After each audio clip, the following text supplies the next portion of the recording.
Si les démocrates l'avaient emporté sur les élections présidentielles, tu penses Ouais. que ça aurait mis l'industrie crypto en pause pendant 4 ans? Je pense que ça aurait été compliqué. Parce que d'un côté, on a Trump qui est assez pro-crypto, de l'autre côté, les marchés détestent l'incertitude. Et là, c'est l'incertitude qui règne sur les marchés. Les meilleurs VC justement déploient pendant les bear markets parce que c'est là aussi on peut avoir les meilleures valuations et on peut vraiment prendre le temps pour analyser les deals un peu mieux, de créer vraiment des bonnes relations avec les fondateurs. Quand c'est le bull market, tout le monde se bat pour avoir les deals. Travaille vraiment aux US. Ouais. Comment tu vois le marché français? Est-ce que pour les US, la France c'est une ville? L'élection de Donald Trump a pas mal rassuré l'écosystème blockchain et crypto aux États-Unis, avec un cadre réglementaire plus clair, le départ de Gary Gensler comme président de la SEC et la création d'une réserve stratégique en Bitcoin par le gouvernement américain. Et pour discuter de ce climat aux États-Unis, j'ai interviewé Solène Feuillu, donc elle est partenaire au sein de Borderless Capital, c'est un fonds de VC aux États-Unis, et c'était l'occasion de parler du monde de l'investissement crypto aux États-Unis avec Solène versus la situation en Europe. Avant que l'interview ne commence, n'oubliez pas de vous abonner à la chaîne pour être notifié des prochaines vidéos, et c'est parti pour l'interview avec Solène. Comment c'est le marché US? Écoute, je pense que quand même la plupart des boîtes veulent lancer aux US. Bon, après, il y en a qui ont des headquarters. On voit beaucoup de boîtes déménager, par exemple, à Dubaï. On voit beaucoup de boîtes vouloir un peu, justement, avoir une expansion en Amérique latine où il y a beaucoup de retail. Okay. Après, je pense que c'est quand même naturel que la plupart des boîtes veulent avoir une présence aux États-Unis. Que ce soit, par exemple, une boîte Europe qui bouge. C'est un peu même Amp de Kaiko, par exemple, qui a décidé d'aller à New York récemment. Donc, je pense que c'est quand même quelque chose d'un peu naturel pour une startup qui évolue de vouloir être aux États-Unis. Ouais. Donc, nous, on voit beaucoup de croissance quand même aux États-Unis. C'est intéressant. On fait le podcast juste après East Denver. Du coup, on a eu un petit récap de voir ce qui se passe. Donc, ouais, ça bouge. Beaucoup de builders dans tous les écosystèmes différents. Et bon, moi, ce qui est cool, c'est qu'il y a quand même du capital qui se redéploie, parce qu'on a quand même eu un peu une pause les dernières années. Ouais. Donc, je pense que 2022, ça a été une vraie pause. 2023, comment tu... 2023, ça a recommencé un peu. Nous, on a commencé à déployer en 2023, aussi avant, mais je veux dire... plus, mais encore une fois, ça vient du top, c'est-à-dire que les fonds d'invest, s'ils n'ont pas d'argent pour déployer, ils ne peuvent pas déployer. Ouais. Et donc, il y a beaucoup de fonds qui ont eu aussi des problèmes pour eux lever. Ok. Donc depuis 2023-2024, là on est quand même beaucoup mieux et en fait depuis qu'il y a de la clarité au niveau des US, là on est dans une position beaucoup mieux. Yes. Et du coup c'est très actif aux États-Unis en général. Ouais. Mais toi qui vis justement aux US, t'es vraiment dans le cœur du réacteur. C'était quoi l'impact de l'élection de Trump sur le marché crypto et aussi sur le marché de l'investissement crypto du coup Ouais, je pense que ça évolue de manière très intéressante. Donc, aux États-Unis, il y avait un gros problème. Toujours, on ne peut pas dire que c'est complètement résolu, mais au niveau des régulations. Donc, c'était un peu les deux faces. Qu'est-ce qui va se passer? Soit, limite, la crypto va être bannie demain. Soit, on voit un peu de l'espérance où on peut avoir un framework avec des régulations qui vont être un peu plus claires. Bon, les régulations, ça veut dire que c'est des régulations aussi. Hein. Peut-être qu'il y a quelques personnes qui vont peut-être pas être contentes avec le résultat des régulations, mais au moins il y a de la clarité. Ce qu'on a eu avec Mika ici, et au moins voilà, ça donne aux acteurs qui veulent se lancer beaucoup plus de confiance et aux fondateurs, parce que c'est aussi risqué pour un fondateur qui lance une boîte de pas savoir si demain il peut être suivi en justice, etc. Donc là, une fois que Trump est passé, de savoir qu'on a quelqu'un qui est vraiment crypto-friendly, qui a remplacé, qui a nominé à la SEC des acteurs, tout le gouvernement, hein, principalement maintenant, c'est quand même des acteurs qui sont très crypto-friendly. Ouais. Gary Gensler est parti de la SEC. Voilà, Gary Gensler qui était un peu... tout le monde voyait un peu comme le grand méchant loup parce qu'effectivement... c'est intéressant son histoire, qu'il a commencé à lui donner des cours de crypto et au final, il s'est retourné complètement. Et voilà, donc là, se dire qu'on a un framework, c'est quand même super. Donc et on le voit aussi du côté des allocators qui sont les gens qui justement donnent de l'investissement au fond. Donc il y a beaucoup plus de capital, les fondateurs ont plus de confiance. Après, 2025, c'est là où on va voir toutes les régulations qui se mettent en place. Après, le marché crypto est quand même influencé par les facteurs macro, etc. Et là, on voit bien ce qui se passe dans le monde en général. C'est quand même incertain. Tous les jours, ça change un peu au niveau politique, etc. Donc... Et ça dépend d'un tweet à chaque fois. Ah oui, voilà, ça dépend d'un tweet. Et ça dépend de qu'est-ce qui se passe au niveau des tarifs, au niveau de la guerre, au niveau de plein de trucs. Et là, la crypto reserve, au niveau de quels actifs, quels cryptos vont être dans la réserve la trésorerie américaine, c'est un peu c'est intéressant. Il y a beaucoup de gens qui sont pas d'accord au final. Ouais, parce que donc Trump proposait du Cardano, enfin ADA, hein, voilà. et du XRP, donc le token de Ripple. Voilà. Et d'autres qui disent non, on veut du Bitcoin et pourquoi pas un peu d'Ether, quoi. C'est tout. Exactement. Donc là, c'est intéressant justement demain. Enfin, j'imagine que ton audience verra le podcast un peu plus tard. Plutôt en avril, ouais, mais. Voilà, donc là, le 7 mars, il y a un gros quelque chose qui se passe à la Maison Blanche. Ils vont tous se rassembler. Ouais, il y aura par exemple Cathie Wood de ARK Invest, le créateur de Solana, et voilà tout le gratin un peu de l'écosystème crypto blockchain. Ouais, voilà, c'est ça. Mais au moins, ce qui est bien, c'est de voir qu'il y a vraiment des conversations qui avancent. Il y a tout le monde qui dans la même pièce assez régulièrement. Donc, il y a quand même beaucoup d'influence. Après, il ne faut pas se mentir, je pense qu'il y a beaucoup aussi influencé par le capital qui a été donné au niveau politique, etc. Ouais. Mais en général, d'avoir un gouvernement qui est très ouvert d'esprit, qui veut mettre les États-Unis en premier, et tout le monde regarde les États-Unis. Il y avait on a vu qu'il y a quelques mois les Made in USA. Tout le monde quand ils ont créé sur CoinGecko une catégorie Made in USA. Mais donc voilà, donc je pense que ça va quand même rester très volatile pendant les quelques prochains mois. Après, nous, on investit pour le long terme, donc voilà. Mais c'est vrai que sur le short terme, il y a beaucoup de gens qui se tâtent encore, qui ont très peur de voir que quand même en un jour, par exemple Cardano qui a pris 60% en un jour. Ouais. Non, mais c'est clair. Mais c'est vrai que je trouve qu'il y a un sentiment assez ambivalent parce que d'un côté, on a Trump qui est assez pro-crypto, de l'autre côté, les marchés détestent l'incertitude. Et là, c'est l'incertitude qui règne sur les marchés parce que les marchés, le monde entier, est pendu au compte Twitter X de Donald Trump. Et on ne sait pas ce qu'il va à chaque fois tweeter. Et surtout, ça part parfois dans du délit d'initié carrément, parce que c'est des tweets qui vont impacter les marchés, mais limite, on se pose la question, est-ce que justement, il ne va pas favoriser des acteurs qui pourraient donner des inside information, je ne sais pas, mais... Oui.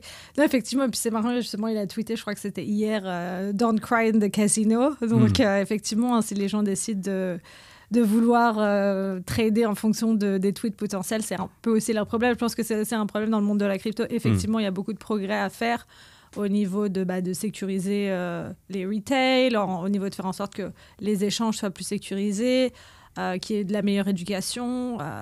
Effectivement, c'est toujours un milieu nouveau. Mais après, si les gens décident de mettre de l'argent parce qu'ils pensent qu'ils peuvent devenir milliardaires demain, c'est un peu aussi leur problème. Donc je pense qu'il y a quand même cette constante narrative par rapport à ça.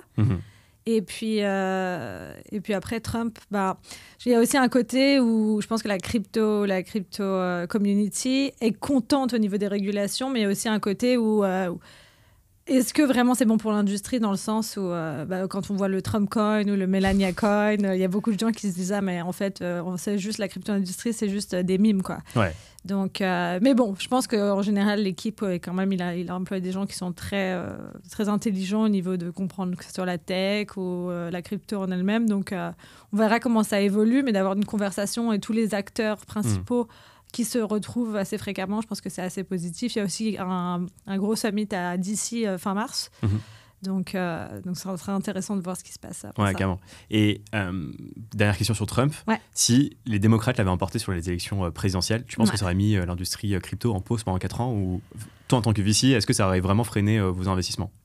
Je pense que ça aurait été compliqué. Ça aurait été compliqué. Après, faut voir, il y a quand même d'autres acteurs qui peuvent avoir de l'influence. Quand on voit les BlackRock, tous les gros acteurs financiers qui sont quand même assez impliqués maintenant, ils auraient sûrement aussi essayé de conduire la narrative de manière positive, et le reste des acteurs aussi. Mais c'est vrai que ça aurait été beaucoup plus compliqué. Ok. Je prends quelques secondes pour remercier la Blockchain Business School de soutenir cet épisode. La BBS est la solution pour vous former à la blockchain avec les meilleurs intervenants. La Blockchain Business School a été créée par Pirates Labs, l'un des plus gros incubateurs Web3 d'Europe, et elle propose des formations avec un suivi individuel par des mentors. Les formations sont finançables par le CPF, le compte personnel de formation. Ces formations durent 3 mois, peuvent être suivies en parallèle de votre activité professionnelle et sont en full remote. Vous pouvez bénéficier d'une remise de 10% avec le code CryptoCoolies10. Je vous mets toutes les informations en description et c'est reparti pour l'épisode. Et alors, donc toi, tu es principal chez Borderless Capital. Et c'est quoi votre thèse d'investissement par rapport à d'autres VC? Comment vous faites la différence ou vous différenciez? Alors, à Borderless, donc on a commencé et on continue à être très infra. Donc, quelle est l'infrastructure qui est nécessaire pour pouvoir construire dessus? Donc, on a commencé avec des boîtes, par exemple Blockdaemon, Securitize, qui sont maintenant des boîtes utilisées par presque tous les acteurs crypto et aussi non crypto. Securitize, ils bossent avec BlackRock, c'est eux qui aident à tokeniser le fonds, le token Beedle. Voilà, c'est ça, ils font de la tokenisation d'actifs et de fonds, donc que ce soit BlackRock, Franklin Templeton. Et puis là, ils bossent sur différents produits aussi. Donc, c'est une boîte qui a... C'était intéressant, leur évolution. Au début, c'était pas facile et c'était vraiment trop early, comme on dit. Et puis, au final, là, vraiment, ils ont pris leur temps pour bien construire un produit très, très robuste. Et au niveau aussi d'avoir les licences dans tous les endroits, c'est assez complexe quand même. Et donc, voilà. Donc, ça, il y a le côté infrastructure. Après, il y a infrastructure, il y a aussi des Layer 1, des outils pour avoir de l'interopérabilité. OK. Une grosse focus là-dessus. Et après, une des grosses focus, c'est aussi tout ce qui est DePIN, donc infrastructure physique décentralisée. Donc ça, c'est super intéressant parce que justement, c'est un peu moins corrélé. C'est en général des boîtes qui permettent d'avoir un service. Donc, par exemple, moi, j'aime bien donner l'exemple d'Helium parce qu'il y a beaucoup de gens qui connaissent, mais ils ne savent pas forcément que maintenant, n'importe qui peut l'utiliser. Moi, je l'utilise tous les jours aux États-Unis pour appeler, quoi. Donc, vous investissez donc dans du Layer 1, 2, donc vraiment de l'infra, de la DePIN. Ouais. Et alors, avant qu'on parle peut-être des différents fonds que vous avez créés, je trouve que c'est intéressant d'avoir ton avis sur le marché US versus le marché français. Donc toi, tu travailles vraiment aux US. Ouais. Comment tu vois le marché français? Est-ce que tu le considères? Est-ce que pour les US, la France, c'est une ville ou La France, c'est Paris. Non, je pense qu'il y a quand même des super boîtes françaises. Et puis, il y a quand même des... Quand on regarde au niveau du talent ingénieur, du talent, c'est très pragmatique, la manière de bosser française. Après, ça reste beaucoup plus petit quand même. Il ne faut pas se mentir, le marché français par rapport au marché US.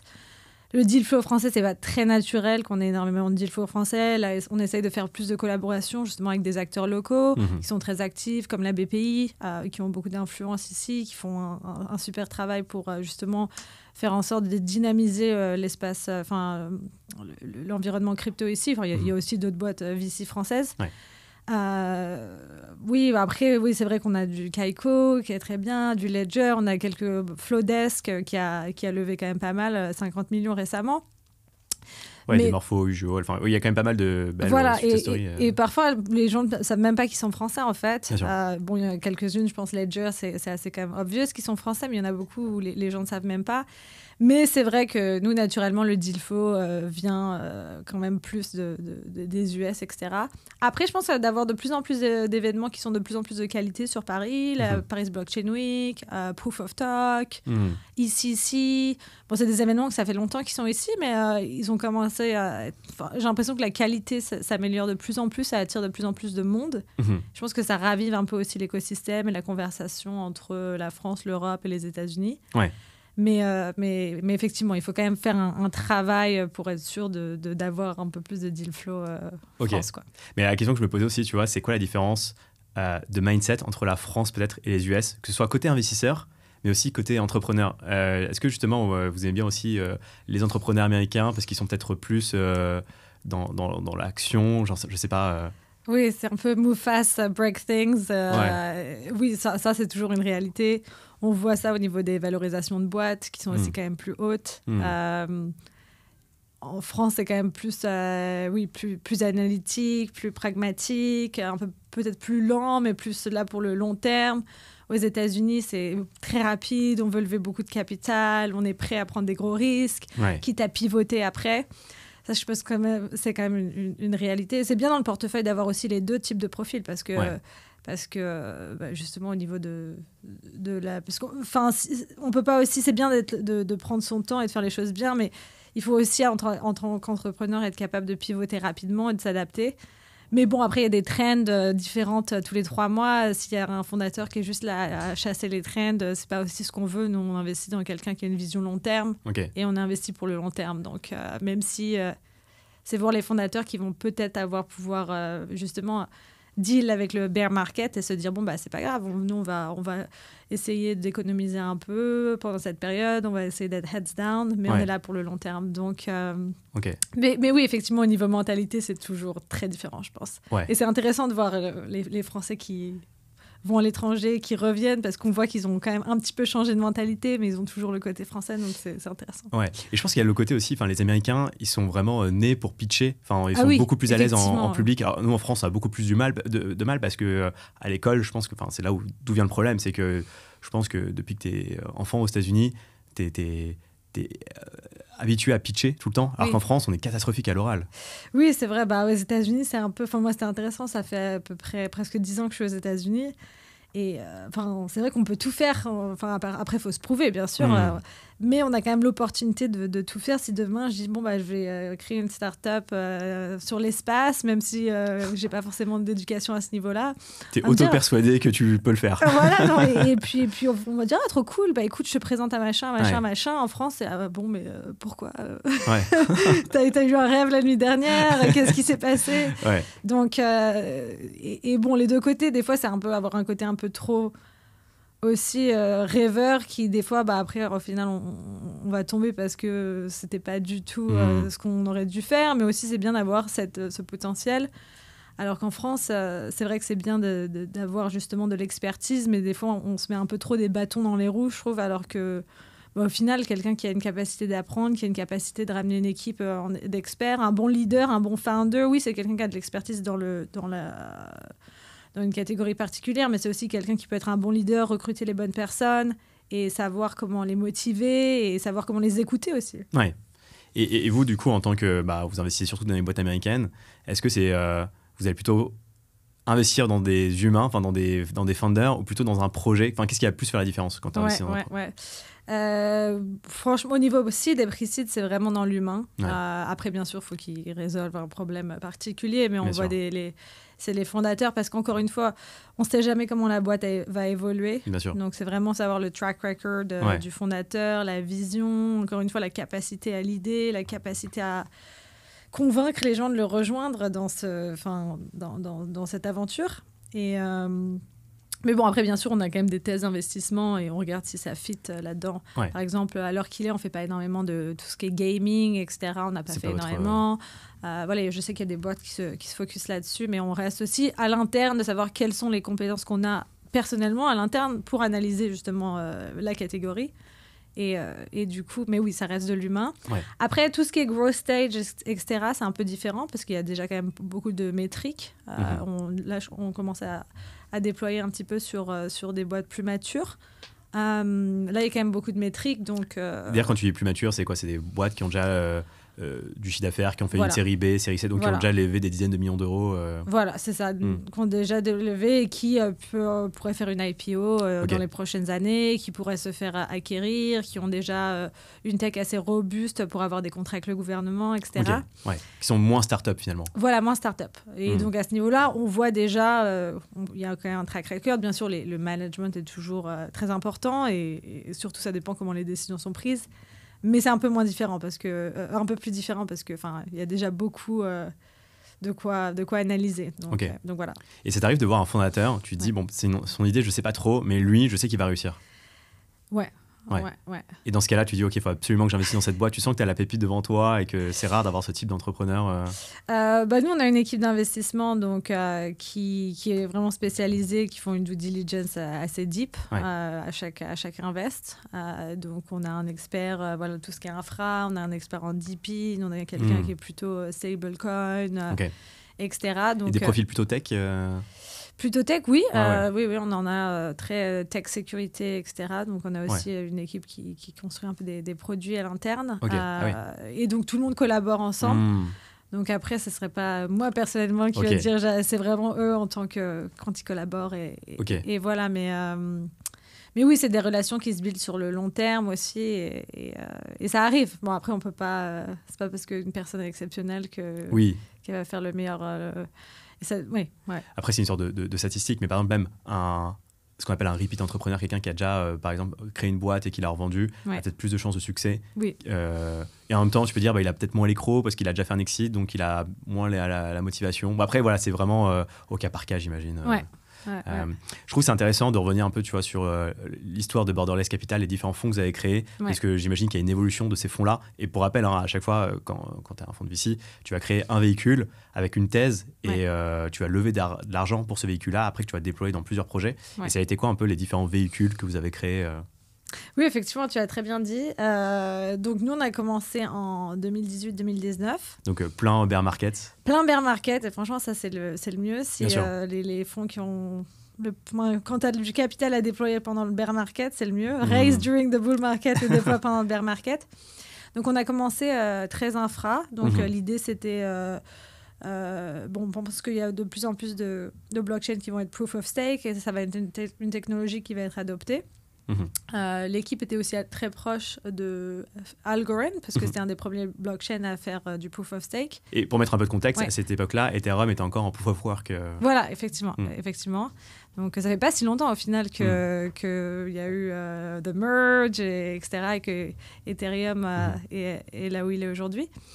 Mais du coup, oui, le premier fonds a investi dans plein de boîtes au niveau infrastructure, donc que ça soit du Blockdaemon, que ça soit du Securitize. On a d'autres boîtes, par exemple Fox Finance, qui sont plus au niveau DeFi, mais qui étaient un des gros leaders au niveau DeFi sur Algorand, qui maintenant, on voit beaucoup de boîtes qui ont évolué leur technologie pour aller sur différentes chains. OK. Et du coup, oui, parce qu'ils veulent avoir accès à un écosystème un peu plus large au niveau des retail, etc. Legit. Et d'ailleurs, la question que tout le monde pourrait se poser, c'est OK, Algorand, c'est sûrement un super projet encore, mais le token est un peu allé à la cave. Et donc, la question qui se pose, c'est est-ce qu'avec un tel fonds basé sur la thèse basée sur une techno, donc qui est Algorand, est-ce que le fonds a surperformé, a performé ou pas Oui, le fonds a très bien performé. Je ne sais pas si mon Chief Compliance Officer va me laisser dire des métriques, mais oui, l'écosystème a très bien évolué, le fonds a très bien performé. Mais après, l'idée, c'est que il y a eu beaucoup de choses qui sont développées depuis 2018-2019, que ça soit au niveau des autres blockchains, des autres technologies, Solana, etc. Il y a quand même beaucoup d'autres blockchains très intéressants, Aptos. Et donc, du coup, nous, on s'est adapté aussi à vouloir justement supporter et regarder les différentes technologies qui étaient très intéressantes. Du coup, on fait beaucoup de collaborations avec tous les protocoles différents. Okay. Et pour pas qu'ils soient justement isolés dans un seul écosystème, créer un peu cette collaboration entre tous et investir dans des boîtes qui permettent que la liquidité puisse aller d'un point à un autre, d'un blockchain à un autre, et que la user experience soit mieux. C'est quelque chose dont on se plaint tout le temps au niveau du blockchain. C'est l'expérience utilisateur qui devient de mieux en mieux, mais qui est toujours pas là. Et du coup, très grosse focus sur l'interopérabilité. C'est un des fonds qu'on a lancé en 2023. Et voilà. Et donc, ça, c'est un peu donc, l'évolution au niveau infrastructure, avec beaucoup de support au niveau des différents blockchains et vraiment l'idée d'un monde interopérable. Et aussi, grosse focus à ce qu'on disait un peu plus tôt au niveau de Decentralized Physical Infrastructure. Donc, tout ce qui est... Voilà, tout ce qui est DePIN. Et voilà, et puis après, on fait des investissements dans stablecoin, un peu fintech, tokenization, etc. Et qu'est-ce qui va faire que tu vas finalement investir dans un projet ou pas? Parce que je me dis, il y a tellement de paramètres qui rentrent en compte, que ce soit en fait le time to market. Et c'est hyper important. Tu disais que vaut mieux investir en bear market. Là, le fait qu'on soit par exemple je ne sais pas si on est encore en bull market là, moi je pense que oui, mais la phase de marché est compliquée. Mais est-ce que vous allez regarder la phase de marché dans laquelle on est, où finalement vous dites c'est un investissement long terme et en fait la phase de marché on la met un peu de côté, c'est surtout là l'opportunité, la technologie, le marché avec la proposition de valeur du produit qui vont faire la différence. Oui, tout à fait. Nous on investit vraiment pour le long terme. Après il y a quand même des cycles de marché. Il faut quand même faire attention par rapport à la lancée d'un token, surtout quand la communauté quand même regarde le prix du token, c'est complexe de lancer un token, donc on ne peut pas juste dire on investit dans le projet et on s'en fout complètement de ce que fait le token. Bien sûr. Mais on est là pour le long terme, donc en général quand le marché n'est pas... effectivement on est en bull market, mais c'est marrant aussi de voir les gens qui sont là, tout est super down, quand même on on est dans les 80, 90 000, ça va, quoi. Ouais, je suis d'accord. Donc après, c'est vrai que les altcoins, tout le monde veut un peu voir où est la altcoin season. Ça, on attend un peu tous de voir. Mais non, je pense que les meilleurs VC, justement, déploient pendant les bear markets parce que c'est là aussi on peut avoir les meilleures valuations et on peut vraiment prendre le temps pour analyser les deals un peu mieux, de créer vraiment des bonnes relations avec les fondateurs. Quand c'est le bull market, tout le monde se bat pour avoir les deals. On doit investir très très vite. Les valuations se deviennent un peu trop hautes. Et ce qu'on voit, c'est intéressant, c'est qu'il y a quand même beaucoup de boîtes en général dans le monde écosystème de crypto qui ont levé en pic bull market, et maintenant quand elles doivent relever, elles sont obligées de redescendre leur valuation. Donc ça, c'est un peu difficile en tant que fondateur, comment approcher le problème. Bien sûr. Est-ce qu'ils font un bridge round? Est-ce que ils essaient de pas lever, mais en général ils ont quand même besoin? Donc c'est un peu compliqué. Donc parfois c'est mieux d'être un peu patient et d'être un peu plus analytique au niveau de comment on fait la levée des fonds, etc. C'est clair. Et est-ce que tu trouves que maintenant les fondateurs sont peut-être plus méfiants des VC après, tu vois, des épisodes comme Celestia où Celestia, pour rappel, il y avait beaucoup de VC qui ont investi dans Celestia et qui ont après vendu le token un peu massivement. Ouais. Alors qu'à l'inverse, sur un projet comme Hyperliquid, c'est quasiment financé sans VC, quoi. Limite, c'est de l'autofinancement. Ouais, effectivement. Hyperliquid, je pense que c'est un super exemple. Et justement, quand on voit des repeat founders qui sont des crypto founders qui ont maintenant qui sont devenus un peu crypto-rich, si on veut dire, et du coup, ils peuvent se lancer leur projet avec leur propre capital, parler à quelques-uns de leurs contacts qui connaissent un peu le milieu et qui, justement, veulent bien supporter. Donc, je pense qu'effectivement, là, maintenant, il y a vraiment une demande des fondateurs au VC. Qu'est-ce que vous pouvez apporter plus que le capital ? Au niveau des connexions, au niveau du support. Et il y a aussi beaucoup de VC qui n'avaient pas forcément avant des platform roles, ce qu'on appelle. Donc, c'est une personne dédiée à pouvoir aider et supporter toutes les compagnies pour tout. Nous, à l'interne, par exemple, on a quelqu'un qui est spécialiste en tokenomics. On a quelqu'un qui, justement, supporte au niveau du portfolio management pour être sûr on puisse à faire les introductions entre les portfolio companies, entre eux à l'externe. OK. Une sorte de service après-vente.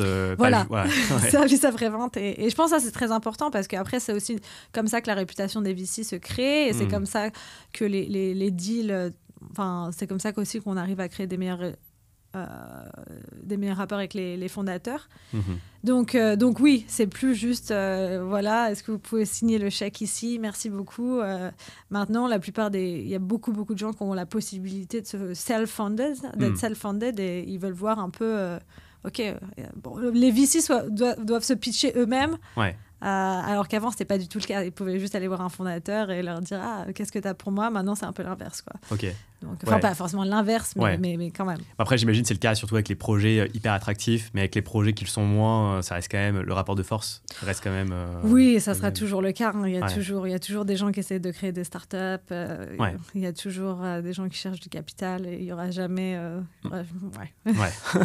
Et c'est quoi aujourd'hui ton avis sur le marché crypto? Comment tu le vois? Parce qu'il a quand même pas mal évolué. D'un côté, il est beaucoup plus mature, mais en même temps, il est quand même très...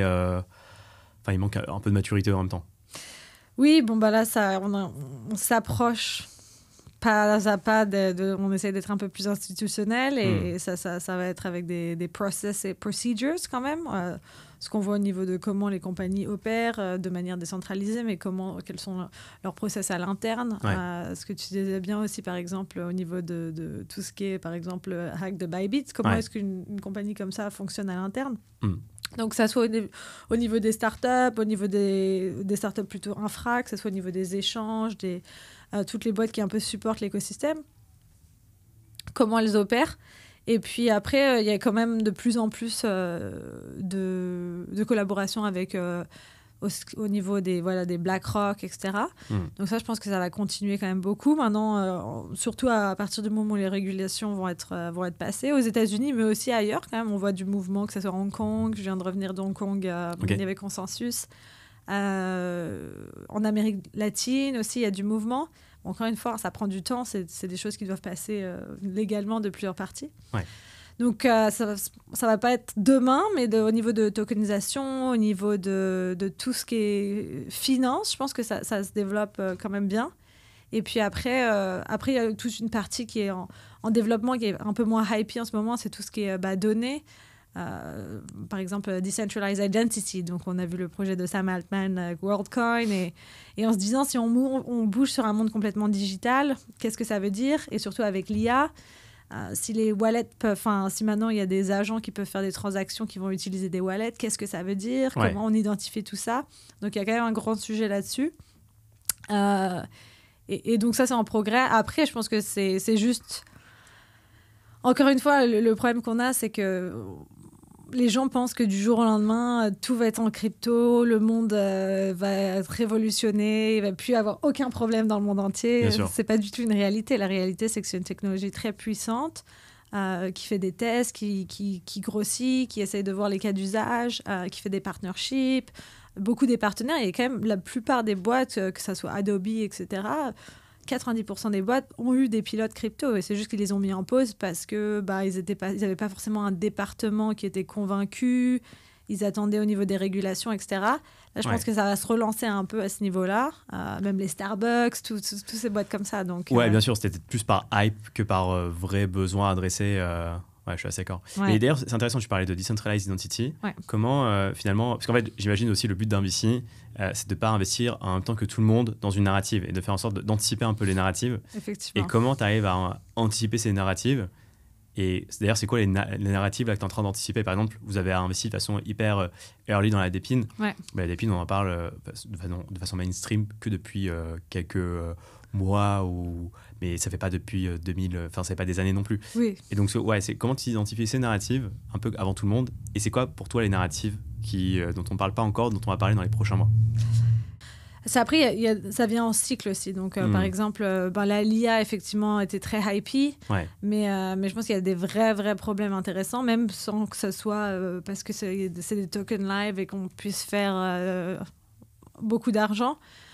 Donc, nous, on continue à explorer tout le milieu intelligence artificielle. Okay. Après, il y a un milieu qui a été pas très... qui reste un peu isolé, qui est intéressant. On n'a pas encore exploré énormément, mais on commence à explorer quand même. C'est Decentralized Science. Okay. Ça, c'est assez intéressant. Et puis après, tout ce qui est DeFi, ça évolue quand même pas mal au niveau des restaking, etc. Et du coup, on labelle DeFi. Il y a eu le DeFi Summer, ça y est, that's it. Mais il y a quand même beaucoup une évolution au niveau de DeFi qui est très, très, très intéressante. Ouais, bien sûr. Surtout avec le reste du marché qui évolue. Ouais. Et puis après, je pense qu'il y a quelques analystes de mon équipe qui seraient un peu plus qualifiés pour répondre à toutes les questions des détails un peu plus niches de ce qu'ils voient. Ouais. Mais je pense que, en fait, le truc, c'est que vu qu'il y a des trends, on essaye de mettre un label sur les trends. Enfin, on l'a même vu sur le DePIN. Ouais, ou même sur les reward assets, tu vois. C'est un truc qui existe depuis longtemps et juste, il n'y avait pas ce mot, ces étiquettes reward assets. Exactement. Donc après, c'est une fois que c'est trendy, boum, on met le sticker dessus et voilà. Et après, en fait, ça n'a pas trop performé. Boum, la trend est passée. C'est quoi la next trend? Mais en fait, non, c'est pas ça. C'est quels sont les vrais problèmes, quelles sont les boîtes qui sont en train de regarder les vrais problèmes. Et par exemple, quand tu regardes Tokenized Asset, oui, Securitize, c'était pas super sexy parce qu'ils n'avaient même pas de token, etc. Mais ils font des vrais... Maintenant, ils ont des vrais partnerships. Ils ont construit un vrai produit avec des vrais clients. Ils ont du revenu. Enfin, c'est quand même des boîtes comme ça au niveau du security token, real world asset, des boîtes comme Figure, Provenance. Il y a beaucoup de boîtes qui font des Undo Finance, par exemple, a eu un peu plus de... justement parce qu'ils ont leur token, parce que ils ont été un peu plus degen sur Twitter, ils ont eu un petit peu... C'est un crypto native founder, donc il y a eu un peu plus d'exposure. Okay. Mais il y a beaucoup de boîtes comme ça qui évoluent énormément, qui font des choses extrêmement intéressantes.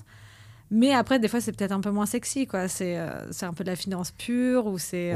faut que ce soit des narratifs un peu plus retail pour que ça prenne aussi d'un point de vue mainstream, quoi. Voilà, c'est ça. Ouais. Et tu parlais de Decentralized Science, tu peux expliquer un peu ce que c'est Ouais, Decentralized Science. Donc, quelques boîtes connues, par exemple, une, ça peut être VitaDAO. Je ne sais pas si ton audience est très familière, mais en gros, c'est l'idée de comment est-ce qu'on peut fonder, que ce soit la recherche ou d'autres initiatives, par des DAO et par la décentralisation. Okay. Donc, après, il y a des gens qui sont un peu plus experts que moi au niveau de Decentralized Science. Je ne vais pas me clamer expert par rapport à ça, mais c'est intéressant parce que la science, quand on regarde, il y a toutes les big pharma qui ont vraiment... le contrôle et justement trouver des modèles un peu différents de pouvoir fonder de la recherche ou fonder d'autres initiatives et du coup il y a quelques compagnies qui se sont établies par rapport à ça. C'est intéressant le monde de la crypto, il y a quand même pas mal de connexions avec tout ce qu'on voit, longevity. Donc c'est un peu le monde tech qui maintenant veut vivre à jamais, qui veut comprendre les limites du corps humain, voir qu'est-ce que la science peut apporter. Donc il y a aussi un espèce de pont entre ces deux mondes qui est assez intéressant. Ouais, ok. Donc utiliser un peu la décentralisation pour coordonner différents acteurs pour faire de la recherche et résoudre un problème, en l'occurrence là, la longévité par exemple. Alors, après, encore une fois, il y a plein de cas d'usage différents. Voilà. Ok. Alors c'est une question que je pose à tous les VC que j'interviewe. Ouais. C'est quoi les 3 projets dans lesquels tu aurais aimé investir avec Borderless Capital mais tu n'as pas eu l'opportunité Waouh, très bonne question. Bon, déjà, mes vues sont personnelles. Ouais. Après, oui, effectivement, tous les projets qu'on fait du 1000X. Ouais, forcément. Je ne vais pas forcément en nommer, mais... Après, ça peut être des projets aussi, tu vois, qui n'ont pas encore fait, enfin, qui ont été, je sais pas, listés il n'y a pas longtemps et qui n'ont pas encore connu leur grosse croissance, mais qui sont encore assez early. Ouais. Bah, effectivement, Celestia, à l'époque, personnellement, je n'avais pas forcément investi, ça aurait pu être intéressant. Ouais. Et puis sinon, Bitcoin... Bonne réponse. Voilà, au début. Mais ouais, c'est une question un peu tricky. Ouais, je comprends. Et par contre, je ne sais pas si tu peux en parler, mais les 3 investissements avec lesquels tu es le plus fier d'avoir réalisé avec Borderless. Oui, donc déjà aussi pour clarifier, Borderless a commencé bien avant que j'arrive. Et on a une équipe qui s'occupe des invests. Qui est vraiment focus là-dessus. Moi, je suis plutôt avec les partenaires, avec les portcos et aussi avec nos investisseurs. Donc, en général, c'est eux qui font toute la due diligence, etc. Oui, encore une fois, en parlant de Securitas, je suis vraiment fière de leur progrès. Je les connaissais depuis longtemps. Quand j'habitais à San Francisco, j'ai quelques amis qui ont bossé là-bas. Donc ça, c'est vraiment une fierté de voir une boîte qui a évolué, qui a continué dans cette narrative. C'était vraiment difficile au début. Il a vraiment une vision, Carlos, et de pouvoir continuer là-dessus. Donc ça, je pense que c'est vraiment exceptionnel de voir où ils sont à ce niveau-là. Ouais. Block Demon, c'est pareil, vraiment early. Ils ont commencé un peu retail. Après, ils ont eu des partnerships avec tout ce qui était toutes les banques, etc. Ils ont vraiment réussi à avoir un market share exceptionnel. Quoi d'autre récemment, on a fait Movement Labs, qui a eu beaucoup de traction. Ils font quoi ? Donc Movement, ils ont une Layer 1 où ils permettent un peu la connectivité Move et EVM. Et puis après, il y a beaucoup d'autres produits. Mais c'est un peu l'idée de justement utiliser Move, qui est plus sécure, et comment faire en sorte que ça puisse être appliqué sur différentes blockchains. Et Move, aussi... on parle bien du langage Move, qui est aujourd'hui utilisé par Aptos et Sui. Donc Move qui a été créé par Facebook et qui effectivement après il y a eu Aptos, Sui. Il y a une autre compagnie dans laquelle on a investi qui s'appelle Linera, d'ailleurs un fondateur français. Qui est aussi venu de l'équipe Facebook. Donc, il y a eu quand même une trend une trend. Il y a eu une évolution des gens qui bossaient sur tout ce qui est la Novi Wallet et les projets crypto de Facebook qui ont bougé pour créer leur propre boîte dans l'écosystème crypto. Ouais. Et voilà, qu'est-ce qu'on a fait d'autre récemment ? Mantra aussi, pas mal de collaborations avec eux.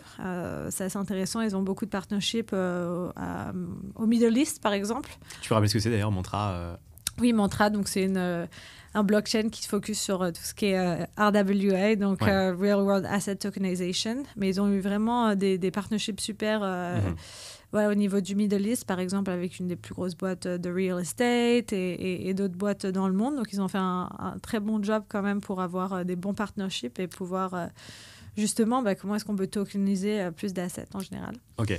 Et puis voilà, après on a quand même pas mal de portfolios compagnies, donc on va voir lesquels persistent, mais en général les fondateurs sont très motivés et c'est cool de voir l'évolution. Donc. Cool.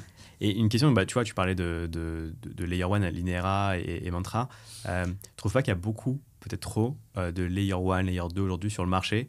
Et finalement, ce n'est pas que la tech qui fait la différence, mais c'est dur de juger en fait du cocktail entre tech et marketing quand tu investis dans ce type de projet, parce que ça reste quand même assez incertain, parce que finalement, il y a une poignée, on va dire, de Layer 1, 2 qui sont vraiment très utilisés, et les autres vont connaître un cycle, mais après, est-ce qu'ils vont perdurer dans le temps en termes d'utilisation, c'est un vrai sujet. Oui, effectivement, c'est toujours un peu la question. Donc, c'est pour ça que c'est vraiment important de voir la capacité de l'équipe et je pense, par exemple, Movement, quand on regarde par rapport à eux, ils ont fait un très, très bon travail au niveau de marketing.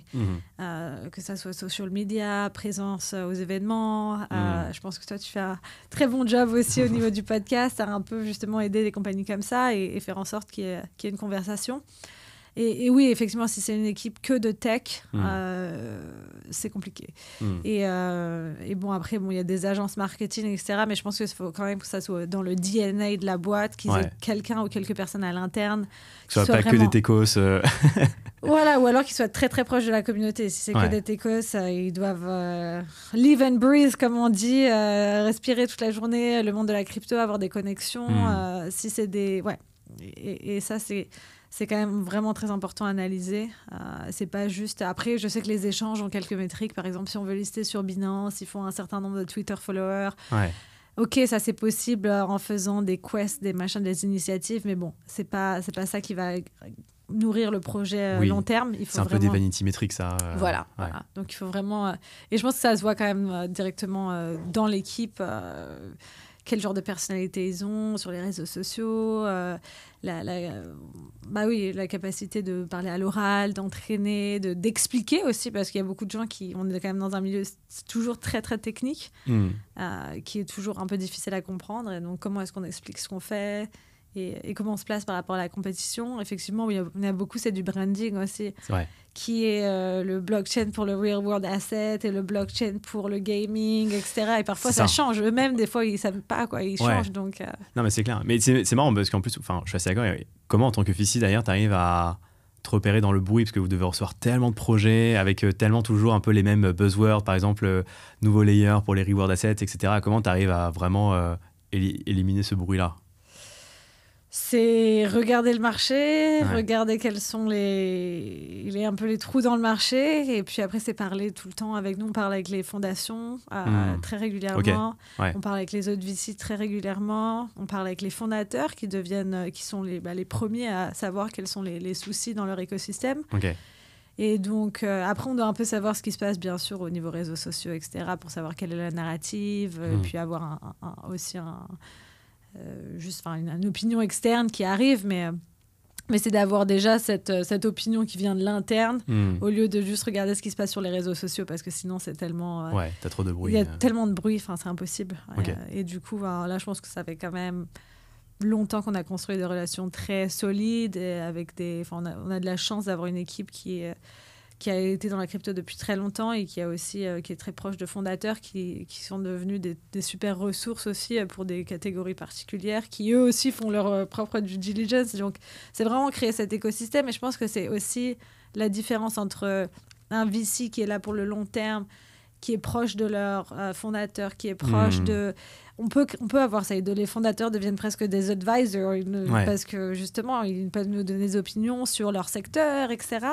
Et nous, on les aide. Et du coup, c'est un peu cet effet d'inertie qui permet d'avoir des meilleurs process de due diligence sur le long terme. Ok, très cool. Et une dernière question, comment tu vois le marché crypto sur ces prochaines années? Est-ce que tu arrives à anticiper un peu, ou pour l'instant c'est un peu le flou le plus total, parce que ça dépend de tellement de paramètres, où tu as quand même une petite idée? Je pense encore une fois, par rapport à la question précédente, ça va continuer, l'adoption va continuer. Il va toujours y avoir un peu les cycles, les nouvelles narratives, mais peut-être que ça va un peu plus se stabiliser au niveau de... là, on le voit déjà, les profits par rapport... Il y a quand même 2-3 projets où on peut avoir des profits énormes, mais avant 2017, c'était plus facile. 2021, tout le monde faisait 300x sur un peu n'importe quoi. Là, c'est différent. Donc, je pense que ça va être de plus en plus modeste. Et il va y avoir de plus en plus d'implémentations dont on ne se rend même pas compte au niveau du milieu bancaire, des choses comme ça. Qui sont même pas forcément super publiques, parce que, pas qu'ils essayent de le cacher, mais c'est pas très sexy en fait, c'est de la technologie, quoi. C'est des intégrations à dire back-end, c'est-à-dire c'est pas une adoption mainstream, en tout cas c'est plus la tuyauterie, la blockchain sera dans la tuyauterie. Exactement. Pas forcément visible. Exactement. Ok, très cool. Et puis après, on verra, il y a toujours des choses qui nous surprennent. Donc, c'est dur d'anticiper un peu les tendances. Voilà. Ok, merci beaucoup Solène. Merci Gary.